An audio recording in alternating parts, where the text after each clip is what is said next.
దేవుడంటే నమ్మకం లేని ప్రజలు ఈ లోకంలో తమ భవిష్యత్తు యొక్క భద్రత కేవలం డబ్బులోనే ఉందని నమ్ముతారు. దాని కొరకు ఎన్నో ప్రయాసలు కోర్చి కష్టపడుతుంటారు. యేసుప్రభు తన శిష్యులకు ఈ లోకానికి వేరే బ్రతకమని, డబ్బుపై కాకుండా తనపై నమ్మకం ఉంచి ఆధారపడమని చెప్పారు. ఎందుకంటే చాలా సందర్భాల్లో విశ్వాసులు కేవలం ఏమి తినాలో, ఏమి త్రాగాలో, ఏమి ధరించుకోవాలో అని తమ ప్రాణ దేహములను గూర్చి బాధపడతారు. మత్తయి సువార్త 6:25-34 వచనాలలో కొండ మీద ప్రసంగంలో యేసు తన శిష్యులను ఉద్దేశించి మాట్లాడుతూ, ఆకాశ పక్షుల కంటే మీరు శ్రేష్ఠులు అనియు, అవి విత్తనములు నాటవు, పంట కోయవు, ఆహారాన్ని దాయవు, అయినను దేవుడు ప్రతిదినం వాటికి ఆహారం అనుగ్రహిస్తున్నాడు కదా, కాబట్టి మీ పరలోకపు తండ్రి మరి ఎక్కువగా మిమ్మల్ని పోషించగలడు అని చెప్పాడు.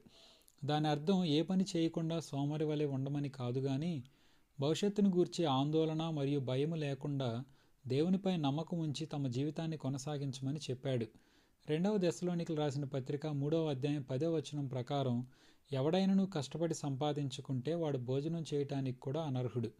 ఈ ఆధునిక ప్రపంచంలో విశ్వాసులమని చెప్పుకునే అనేకులు క్రీస్తు యొద్దకు చేరితే తమకు సకల సౌకర్యాలు, భోగభాగ్యాలు అనుగ్రహించబడతాయనే మోసపూరితమైన ఉద్దేశాలతో ఉన్నారు.